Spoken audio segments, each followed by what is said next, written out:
जज साहब इन ख्यालात मुक़ाबले में बराबर कयो वञे।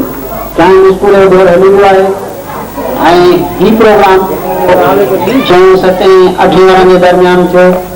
इहो असां ख़तमु था कयूं। 15 मिंटनि खां पोइ प्राइमरी स्कूल जे शागिर्दनि जे दरमियान सभिनी जे वेठलनि खे गुज़ारिश आहे पंहिंजी लाइन ते वञी वियनि ऐं हिननि जी महिनत लाइ ताड़ियूं वॼायो।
महिरबानी करे ख़ामोशीअ सां वेहो।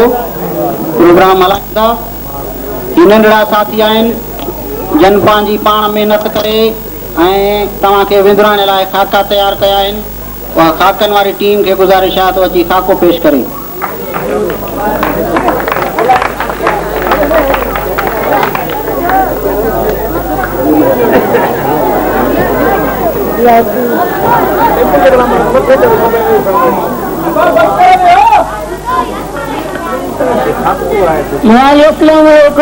वालेकुम सलाम। सबक ॾींदुसि जहाज जे जहाज हुजे अदा ॿुधो न। हिकिड़ो पानी वारो जहाज, हिकिड़ो इंडिया वारो जहाज, हिकिड़ो असांजो पाकिस्तान जेको पंहिंजा सही आहे। इनखे छॾी हा हा दर जे करे टेलो दलियूं दर हिकिड़ो दुगो ठाराईंदा आहिनि, हिकिड़ो पिंजरो ठाराईंदा आहिनि, बिल्कुलु हिकिड़ो वकीलो ठाराईंदा आहिनि। टेलो दल दर हुजे केलो दल हाणे भले छॾी हा नालो जे करे ॾेखारे केली ज़ाल तुंहिंजी मुंहिंजी मिली ज़ाल हुजे अदा ॿुधो न। हिकिड़ी थुली थींदी आहे, हिकिड़ी वकली थींदी आहे, बिल्कुलु हिकिड़ी डिगरी थींदी आहे, हिकिड़ी पिंजली थींदी आहे। मुंहिंजी ज़ाल हुजे जेका तुंहिंजी मुंहिंजी बस मुंहिंजी ज़ाल हुजे करे तुंहिंजी ॿुधे हा मुंहिंजी मुंहिंजी तूं मिलांदो डक तोली ज़ाल सही करण जे लाइ ऐं तकरीरुनि जी सही रिज़ल्ट अचण जे लाइ असां जज साहिब मुक़ररु कया आहिनि 2 जेके उन्हनि जूं तकरीरूं ॿुधंदा ऐं पोइ उन तकरीर जे हिसाब सां उन्हनि खे मार्कूं ॾींदा ऐं पोइ असां फ़ैसिलो कंदासीं। ऐं असांजे लाइ असां पंहिंजे आलार ट्रॉफी आंदी आहे उहो खटींदड़ खे जेको आहे सो ट्रॉफी ॾींदासीं। असांजा जज साहिब आहिनि अॼु जो पहिरियों जज आहे असांजो साईं उबैदुल्लाह लाखियर साहिबु। ॿियो जज असां मुक़ररु कयो आहे साईं अबसतर अब्दुल मक्सीअ खे। साईं जन भली गॾिजी वियनि या धार धार वियनि।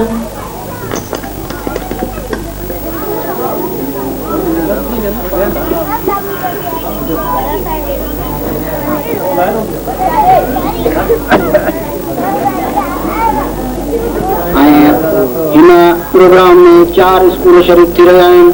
Primary school Firoz Shah, primary school अम्बु मंसी, प्राइमरी स्कूल गुलनि लाखियर ऐं प्राइमरी स्कूल शाह पंजो सुल्तान। हिननि स्कूलनि जा शागिर्द हिते तव्हांजे साम्हूं ईंदा ऐं रसूलुल्लाह सल्लल्लाहु अलैहि वसल्लम जी सीरत ते पंहिंजे अकुल सम्झ ऐं इल्म आर तक़रीर कंदा। तव्हां महिरबानी करे ख़ामोश थी वियो। शागिर्दनि खे ख़ासि करे या गुज़ारिश आहे, चुपी करे वियो, आवाज़ न कयो। तक़रीर लाइ सभ खां पहिरीं गवर्नमेंट प्राइमरी स्कूल शाहपनी जो दोस्त ईंदो, आमिल दीन समय जो, जेको 5 क्लास जो शागिर्द आहे ऐं सीरत नबी सल्लल्लाहु अलैहि वसल्लम ते पंहिंजा ख़्याल या तक़रीर पेश कंदो।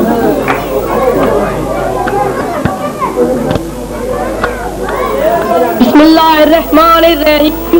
बलगल उला बिकमालिही कशफिद दुजा बिजमालिही हसनतुस जमीउ खिसालिही सल्लू अलैहि व आलिही। इज्जत माब सदर मजलिस मौजूद मेहमानों, मुझे मौलाना उस्ताद साहबान और प्यारा शागिर्द साथियों, अस्सलाम वालेकुम। आज मुझे तकीर जो बताना है हज़रत मोहम्मद मुस्तफा सल्लल्लाहु अलैहि वसल्लम।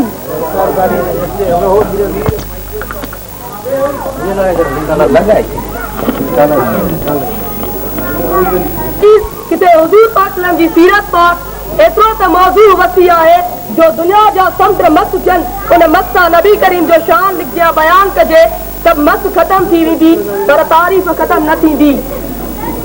कोशिश कंदुसि त तव्हांजो थोरो टाइम वठां। जनाब सदर, आकाए दो जहान सरवरे कायनात, बिनी जहाननि जा कारणी, हीननि जा हमदर्द, खातमुन नबीन, महबूबे रब्बिल आलमीन, सैयदुल वलीन, इमामुल अंबिया जे अचे खां अॻु दुनिया अरबुस्तान में ज़ुल्म, बर्बरियत, नाइंसाफ़ी, जुआ, बदअख़लाक़ी हर तरह उदाई थियल हुई। मासूम न्याणियुनि खे जहिड़े ई दफ़न कयो वेंदो हो, उन हालत में आख़िर रसूल जो इंतज़ार हो जंहिंजी आमद जी तस्दीक समूरनि मज़हबनि जे किताबनि में थियल हुई। खुदा पाक जी रहमत ऐं जोश खाधो पंहिंजो प्यारो पैगंबर हज़रत मोहम्मद मुस्तफ़ा अहमद मुस्तफ़ा अरबुस्तान जे शहर मक्के शरीफ में बारी हज़रत अब्दुल्ला अमर बीबी आमना जे घर में 12 रबीउल अव्वल सूमर सुबुह 570 में तशरीफ़ फरमा थिया। उन वक़्तु चौथ तरफ रोशनाई थी वई, जहालत जा बुत ऊधे मुंहुं किरिया, कोट किसरा जा किंगिरा किरी पए, पास जो बाघर 1000 सालनि खां ॿरी रहियो ओचितो विसामी वियो। खत्म मुर्सा खैर बशर नूर इज़हार रहमतुल आलमीन सॼी दुनिया जे खैर अल्लाह ऐं खैर वरा पैदा थियो। जनाब सदर, पाण सगुरा शफीक ऐं रहमतुल्ला इन कायनात में मौलम थी आया। पाक उन्हनि खे मुस्लमाननि खां काफ़िर अमीर ऐं सादिक मञीदा हुआ। साईं मुंहिंजा इस्लाम जी तलवार जी ताक़त ते इस्लाम सरफराज़ी ऐं सरबुलंदी हासिल न कई, पर नबी करीम जे इखलाक, मोहब्बत, हमदर्दी, जुरियत, सब्र, दरगुजर, अल्लाह पाक इबारत इन सच्चाई जे औसाफ़ ते इस्लाम सरबुलंदी हासिल कई। जे कुरान जी सूरत एज़ाब में आयो आहे त लक़द कान लकुम फ़ी रसूलिल्लाह उसवतुन हसना। जनाब सदर, एक मशहूर ईसाई राय बसमत किताब मोहम्मद असम लिखियो आहे त दुनिया जी खुश नसीबी आहे मोहम्मद सल्लम हिक ई वक़्तु, हिक क़ौम, हिक हुकूमत, हिक मज़हब जो बानी आहे। जनाब सदर, असांजा नबी करीम एतिरा त साबिन हुआ, हिक दफ़े पाण इस्लाम जी तबलीग लाइ साहिब जो सफ़र कयो। साहिब वारनि पाण गुरनि खां बस लूटी कई। असाबनि सभुनि अर्ज़ु कयो त हे रसूलल्लाह, साहिब वारनि लाइ बददुआ करियो। पाक गुरनि खे दुआ घुरी, हे रब्बिल आलमीन, तूं ई हाकी आहीं, हिननि खे हिदायत कर त जीअं मूंखे सुञाणनि। छो त पाण सगुरा ॿिन्ही जहान लाइ हिदायत लाइ रहमत बणिजी आया हुआ। कुरान में आया है त वमा अरसलनाक इल्ला रहमतुल आलमीन।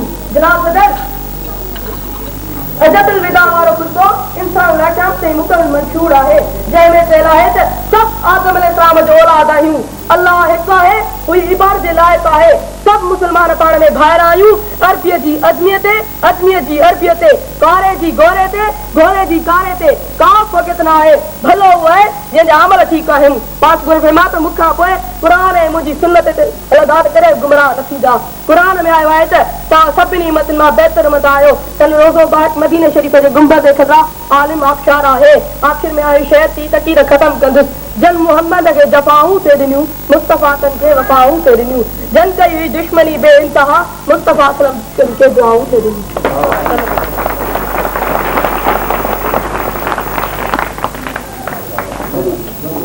नंढड़ो दोस्त आमिर दीन समय जो प्राइमरी स्कूल शाहबाद सुल्तान जे 5 क्लास जो शागिर्द ऐं हाणे आउं मोहम्मद हारिस क्लास 5 जो शागिर्द आहे ऐं प्राइमरी स्कूल अंब मंसीअ जो शागिर्द आहे मोहम्मद हारिस।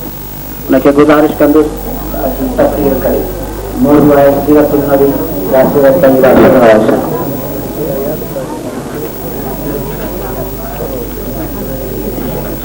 बिस्मिल्लाहिर्रहमानिर्रहीम। बलगल ओला बेकमाली कशफत जा बेजमाली हसनत जमीउ साली सल्लु अलैहि व आलिही। जनाब सदर मोहतरम उस्ताद साहिबान ऐं मुख्तलिफ स्कूलनि खां आयल मुंहिंजा शागिर्द भाइरो अस्सलाम वालेकुम।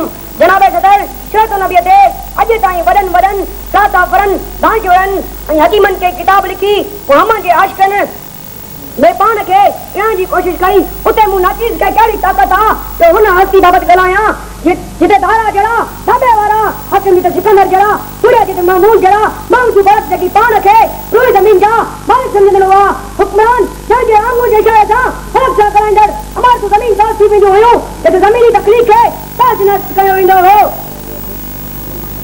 जे भी जनन गुलाम जा ते गुलाम जान सादत समझना वा जे कने तो के हकार सियात मोहम्मद सल्लल्लाहु अलैहि वसल्लम जो हयात सियात मोहम्मद सल्लल्लाहु अलैहि वसल्लम जो शिदात सियात मोहम्मद सल्लल्लाहु अलैहि वसल्लम जो इबादत सियात मोहम्मद सल्लल्लाहु अलैहि वसल्लम जो उसन सियात मोहम्मद सल्लल्लाहु अलैहि वसल्लम जो सुखन सियात मोहम्मद सल्लल्लाहु अलैहि वसल्लम जो सबर सियात मोहम्मद सल्लल्लाहु अलैहि वसल्लम जो शुक्र सियात मोहम्मद सल्लल्लाहु अलैहि वसल्लम जो जनाब सर और करीम जन मक्के जे 15 सालन में अखा खोली तान पथरेली जमीन जा मानू पथरे दिल होया बेहयाई ऐं बेशर्मी के अदन के भी और की वया न जान वे कम कंदा हुआ के इंसानियत शर्मिंदा थींदी हुई वजह है उन जे कई मानू के जो उनन के सिर्फ एतरा चई सके त उहे बेहया जो कम पर उन जुल्मत वाले दौर के मिला मैच करन वारो उन अंधेरे समाज के हक नूरानियत वाली बात के असींदड़ मोहम्मद सल्लल्लाहु अलैहि वसल्लम जे तरह जो तकलीफ सजू पर खबर इस कला के हथन के जाऊं ए तारीख जा दींदो मुके बुधायो एड़ी फता जोंदा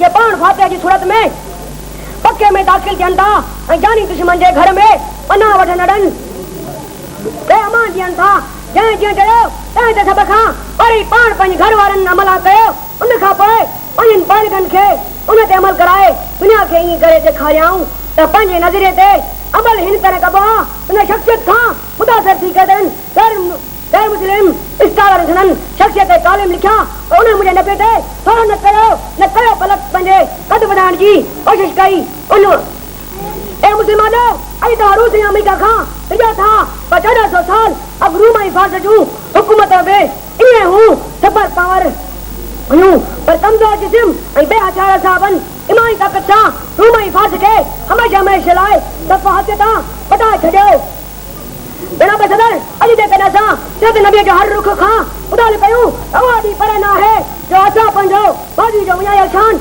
वापस बहाल कर सकूं असा उन्हन बिनी पहलुअन ते पुख्ता थी पियूं यानी जे कदाई अब थियूं तेरे भी नबी जे दखल तरीके ते जे कने मुजा थियूं त भी नबी जे दखल ईमानी ताकत ते इंशाअल्लाह ताला नबी जी जिंदगी असा जे लाए माशाअल्लाह थी ऐं असी हक ऐं सच जो राह अलम बुलंद करा थी जनाब सदर आखिर में आवी शेर पढ़ी वही तकरीर के खत्म कनस रहबर रसूल आ रिसालत में बेमिसाल आदिल अजीब आ अदालत में बेमिसाल अफजल अमीन आ अमानत में बेमिसाल सिरवान आ सचो आई सियासत में बेमिसाल अस्सलाम वालेकुम व मा अलैना अल बला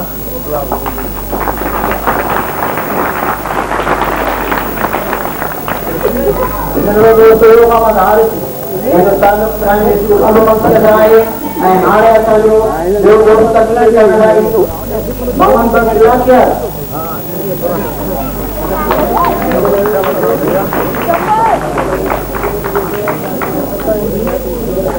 वफ़ात ओम तेरा बान ऐं प्यारा सादे अस्सलाम वालेकुम जंहिं त मुंहिंजी तकरीर जो मौज़ू आहे हुज़ूर करीम सलाम बेसियत मोल में इंसानियत जनाब सदर नबी अकरम जे कौम में तशरीफ फरमा जो उन में एक तरफ तो तालीम जो रवाज कोन हो तमाम थोड़ा माण्हू उन कौम मां लिखण पढ़ण ॼाणंदा हुआ ॿिए तरफ़ उन्हनि में आला दीनी तरबियत ऐं बुलंद इखलाक़ी मयार कोन हो हुज़ूर सलाम पंहिंजी तशरीफ आवरी जो मतिलबु साफ़ लफ़्ज़नि में बयान कयो इन्नमा बुअस्सितु मुअल्लिमा यानी मुखे मौलम बनाए मोकिलियो वियो आहे उनमें को शक न आहे त हुजूर सल्लम जेको मुआशिरो कायम कयो वो अरबन जे जाल मुआशिरे खां बिल्कुल बदलियल हो। जाहिलियत जूं रस्मूं इबादत जा तरीक़ा सोच अक़ीदा ऐं बल्कि पूरो निज़ाम तब्दील करे हिकु इस्लामी निज़ाम ज़िंदगी कायम कयो। एतिरो वॾो इंतज़ाम पाण सल्लम पंहिंजी उम्मत खे तरबियत करे बर्पा कयो। हीअ तरबियत कॾहिं इर्शादात सां ऐं कॾहिं अमल सां थींदी हुई जंहिंजी पैरवी असां सभु कंदा हुआ। पाण सल्लम जो मालूम हो ऐं अवाम खे मामूल हिदायत जे मयार खां खणी हिकु बुलंद शान ऐं तरक़ी पसंद ऐं वाजिब क़ौम बनाए छॾियो। 23 सालनि जे अरसे में अरब जा उहे वधू जेकी तहज़ीब खां नाआशना ऐं कारगर हुकूमत खां बेख़बर हुआ पाण सल्लम जंहिंजी तरबियत सां दुनिया जे लाइ रहबर ऐं मौलिम बणिजी विया। क़ुरान करीम जी हिदायत में हिकूर नबी करीम सल्लम जी तालीम जा मक़सद बयान कया विया आहिनि। आयत करीम जी माना आहे त बेशक अल्लाह ताला मोमिननि ते वॾो एहसान कयो आहे जॾहिं त उन्हनि में हिकु रसूल मोकिलियो जेको उन्हनि मां आहे जेको अल्लाह जूं आयतूं ऐं हिकमत जी तालीम ॾिए थो। उन आयत मां 4 मक़सद हासिल आहिनि। पहिरियों अल्लाह जूं आयत ॿुधाइण यानी अल्लाह जो कलाम ऐं पैगाम माण्हुनि ताईं पहुचाइण। ॿियो उन कलाम जी तशरीह करण जंहिंजूं ॿ सूरतूं आहिनि हिकु कौल ऐं ॿियो फ़इल। ॿियो मक़सद हिकमत जी तालीम ॾियण यानी माण्हुनि में हीअ सलाहियत पैदा करण त जीअं उन्हनि जा अमल सही रुख ते रब जी रज़ा मुताबिक़ थी वञनि। चोथों तज़किया नफ़्स यानी इंसाननि जी ज़हनी तरबियत उन अंदाज़ सां करण जो उन्हनि में जज़्बात मुनासिब ईसार सदाकत वग़ैरह पैदा थी वञनि ऐं बुरी आदतुनि मिसाल बुख़्ल हसद ऐं साड़ वग़ैरह दूर थी वञे। पाण करीम सल्लम जेतिरा पाण प्यारा हुआ ओतिरो ई संदसि तालीम जो तरीक़ो प्यारो हो। नबी करीम सल्लम जंहिंजो किताब आसान ऐं आम फ़हम हूंदो हो त जीअं सभिनी जी तरबियत थी सघे ऐं पिणु हुकुम कयईं त माण्हुनि खां उन्हनि जी सब्र मुताबिक़ ॻाल्हायो। माण्हुनि जे सुवालनि जा जवाब ॾींदा हुआ उनखे आसान ऐं आम फ़हम अंदाज़ में सम्झाईंदा हुआ। कॾहिं कॾहिं गुज़िरियल उम्मतुनि जा वाक़िया ॿुधाए नतीजा कढी माण्हुनि खे सम्झाईंदा हुआ। ॻाल्हि कंदे निहायत इख़्तिसार खां कमु वठंदा हुआ। कॾहिं बि डिघी तक़रीर करे माण्हुनि खे परेशान न कंदा हुआ। पाण करीम सल्लम तालीम जा उहे उसूल बनाया ऐं उन्हनि जी तालीम ॾिनी जंहिं तहत ज़िंदगीअ जा सभई मसाइला हल थी वञनि था। जंहिंजी रोशनीअ में क़यामत ताईं पैदा थियण वारा मसाइला हल थींदा रहंदा। आख़िर में मां सिर्फ़ु एतिरो चवंदुसि त मोहम्मद मुस्तफ़ा जहिड़ो न की थियो आहे न की थींदो। शफ़ीउल जज़ा जहिड़ो न की थियो आहे न की थींदो। वमा अलैना इल्लल बलाग।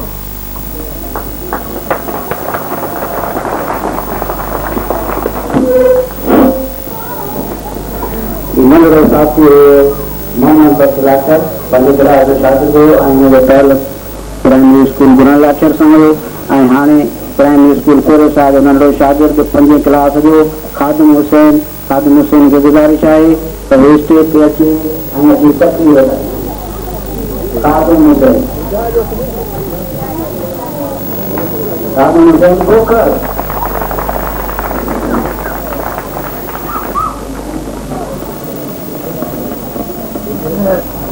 बिस्मिल्लाहिर्रहमानिर्रहीम बलगलूला बिकमालिही कशफुद्दजा बिजमालिही हसनत जमी खुशाली सल्लू अलैहि व आली। जनाब सदर मौजूद मेहमानों ऐं प्यारा साथियों अस्सलाम वालेकुम। अॼु मुंहिंजे तक़रीर जो मौज़ू आहे पाण सल्लल्लाहु अलैहि वसल्लम बअसत हिकु साल। जनाब सदर अवां ख़बर आहे त पहिरें असांजे नबी सल्लल्लाहु अलैहि वसल्लम ते जेको वही नाज़िल थियो तंहिंजो पहिरियों इक़रा यानी पढ़ उन मां अंदाज़ो लॻाए सघिजे त इस्लाम में इल्मु हासिल करण ऐं इल्मु ॼाणण वारे जी केतिरी अहमियत आहे। माना साईं हुज़ूर सल्लल्लाहु अलैहि वसल्लम जनम में हुआ यानी आप पढ़ियल हुआ पर अलाह पाक तरफ़ां थियनि हर क़िस्म जो इल्मु अदा कयो वियो। उन लाइ वक़्तु वक़्तु हज़रत जिब्राइल अलैहिस्सलाम ज़रिए वही जो नुज़ूल थींदो रहियो ऐं खेलनि खे सेखारण जो हुकुम कयो वियो यानी कि हिन दुनिया में उस्ताद जहिड़े आला ते ख़ासि कयो। तंहिं मुदा नबी सल्लल्लाहु अलैहि वसल्लम जॾहिं हिन दुनिया को तालीम ॾिनी जंहिंजी रोशनीअ में हिकु इंसान सिधे रस्ते ते हलण लॻो उहा कहिड़ी तालीम आहे जेका हुज़ूर सल्लल्लाहु अलैहि वसल्लम ॾिनी जंहिं दुनिया में तालीम आई लाकदी इस्लाहदी अफ़ज़ल फाकायदी सनायदी बुराई बदकारी खे रोकण जी रब पाक जे हिकु जी के दिला पे कानून से राजी कर दी जे के कलिमतुल्लाह अल्लाह ताला ने कलिम नाम करना हुजूर सल्लल्लाहु अलैहि वसल्लम फतन जना तब्दीलियां दी उन तालीम मुताबिक फतह तैयार किया गया जनवरी में तालीम का 3 साल लगा बिना का फतह करे दिलन जबरानी कई इस्लाम जी रास्ते में हर तरफ पकड़ दी गई इंसानी ख्याल बेदार थी गयो हजरत मोहम्मद सल्लल्लाहु अलैहि वसल्लम दे उन तालीम करे इंसान को खबर पैदा वो खुदा ताला दे रो मोटिव के जिंदगी गुजारे उन तालीम दे करे मुसलमान मुआशिरो काम कियो जे अंदर ही करे मां का जिंदगी गुजारना लगा अल्लाह पाक जो हुकुम काम थी वयो जे करे इज्तिमाई अदल इंसाफ और मुआशिरो काम कियो आखिर मत दे लका मुसलमान को मिलो जनाब सदर हुजूर सल्लल्लाहु अलैहि वसल्लम हर वक्त सदर ऐसा भी सकरन के कुछ न कुछ से काम लाया मुझे सही हुजूर सल्लल्लाहु अलैहि वसल्लम दे तालीम देना जो दान अजी जे जदीद दुनिया दे तालीम मुसलमान जामे ए मासर लगे दो ओए सब बात दुनिया दे ताई 500 कल जड़ा उस्ताद ने पैदा कर सकिया आई नवरी क़यामत ताई पैदा कर सकंदी आखिर में लतीफ ने बेटा ने बसीत जाई मां पानी जाट हंस बोरो बोरा जारियानी हो जारो लाखों सो मुलाकात हाड़े धनी हूर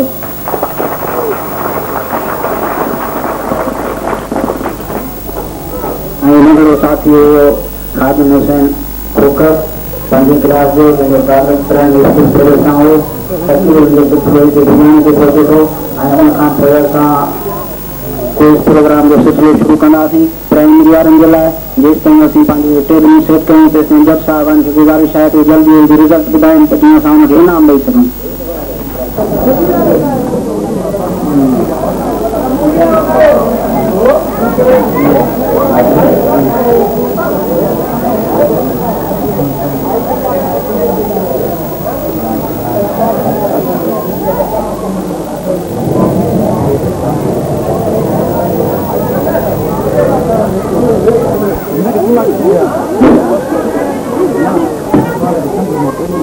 प्राइमरी में हिकिड़ो शोबो आहे साइंस जो समाजी विकास जो इस्लामियात जो सिंधीअ जो रियाज़ीअ जो ऐं अंग्रेज़ीअ जो ऐं हर हिकु शोबे मां शुरूआत में शागिर्द खां 5-5 सुवाल कया वेंदा सभिनी टीमुनि खां अहिड़ी तरह ॿियो शोबो खयो वेंदो ऐं पोइ आख़िर में हुनजी रिज़ल्ट ॾींदासीं माइक जीअं त शाह पंहिंजे सुल्तान जे हवाले आहे मां उन्हनि खां 5 सुवाल पुछंदुसि ऐं शोबो आहे असांजो अंग्रेज़ी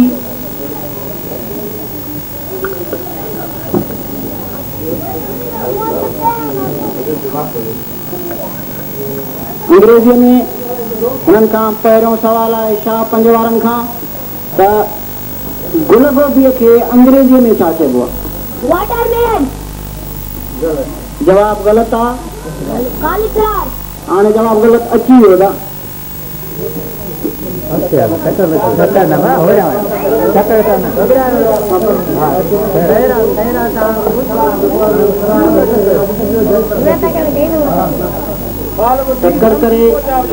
टक्कर करे जवाब न ॾियो सोचे सम्झी मां तव्हांखे शागिर्दी चयो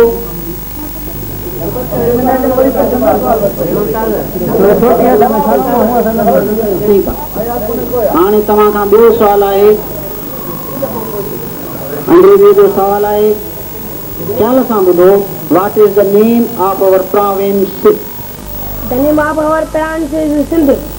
शाबाश the name of our province is Sindh जवाब दुरुस्त आहे तव्हां खां ॿियो सुवाल आहे लफ़्ज़ सतों खे अंग्रेज़ी में छा चइबो आहे सतों खे अंग्रेज़ीअ में या सतें खे सेवंथ चइबो आहे जवाब दुरुस्त आहे ऐं हिननि खां चोथों सुवाल आहे 4 खे अंग्रेज़ी में छा चइबो आहे सही 4 खे अंग्रेज़ी में 4 चइबो आहे जवाब दुरुस्त आहे ऐं हिननि खां 5 ऐं अंग्रेज़ीअ मां आख़िरी सुवाल आहे त बसर खे अंग्रेज़ी में छा चइबो आहे बसर खे जवाब दुरुस्त आहे बसर खे अंग्रेज़ी में ओनियन चइबो आहे अहिड़ी हिते शाह 5 खां अंग्रेज़ीअ मां 5 सुवाल पुछाया उन्हनि जो हिकिड़ो जवाब ग़लति आहे ऐं 4 सही आया आहिनि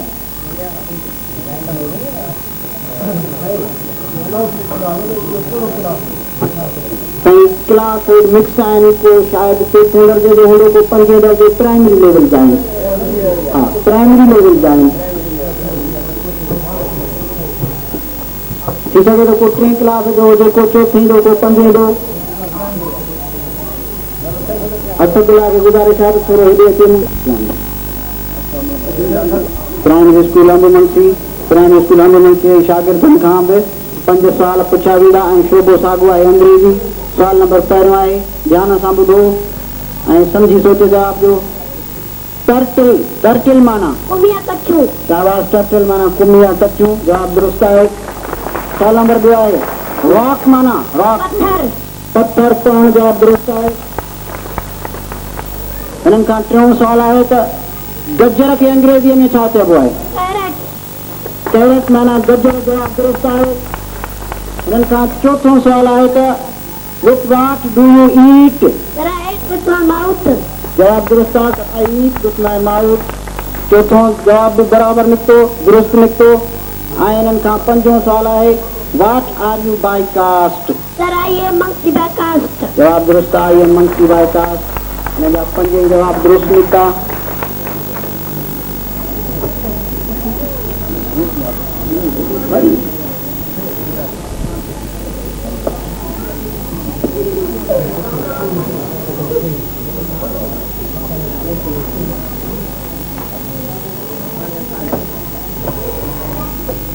हाणे वारो आहे गवर्नमेंट प्राइमरी स्कूल पेरोशाह जो।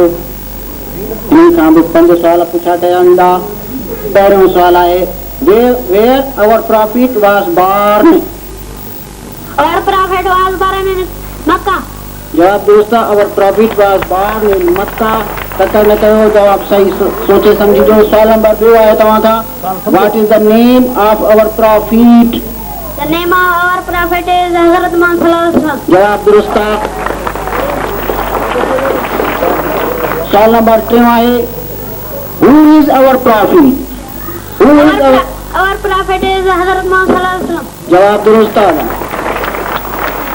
हिन खां चौथों नंबर सुवाल आहे, what is your age? My age is 11 years. थोड़ी गलती आहे, बहरहाल जवाब दुरुस्त आहे। मञो, माय एज इज 11 इयर्स। सुवाल नंबर 5 ऐं आख़िरी सुवाल अंग्रेजीअ मां तव्हां खां, where do you live? I live at Persia. जवाब दुरुस्त आहे, लिव एट पेरोशाह। 5 सुवाल पुछा वेंदा, शोबो अंग्रेजी। सुवाल नंबर पहिरियों आहे, बिटवीन जी स्पेल ॿुधायो। BETWEEN. शाबाश, BETWEEN, बिटवीन। सुवाल नंबर 2 आहे, टच जी स्पेल ॿुधायो। TOUCH. जवाब दुरुस्त आहे, टच। सुवाल आहे त वाटर जी स्पेल ॿुधायो। WATER. जवाब दुरुस्त आहे। सुवाल आहे, एप्पल जी स्पेल ॿुधायो। APPLE. जवाब दुरुस्त आहे, APPLE, एप्पल। 5 ऐं आख़िरी सुवाल अंग्रेजीअ मां, ऑक्टोपस जी स्पेल ॿुधायो। OCTOPUS. जवाब दुरुस्त आहे। 5 सुवाल हिननि दुरुस्त ॿुधाया आहिनि। ऐं हाणे शोबो मटाईंदासीं। ढाप में था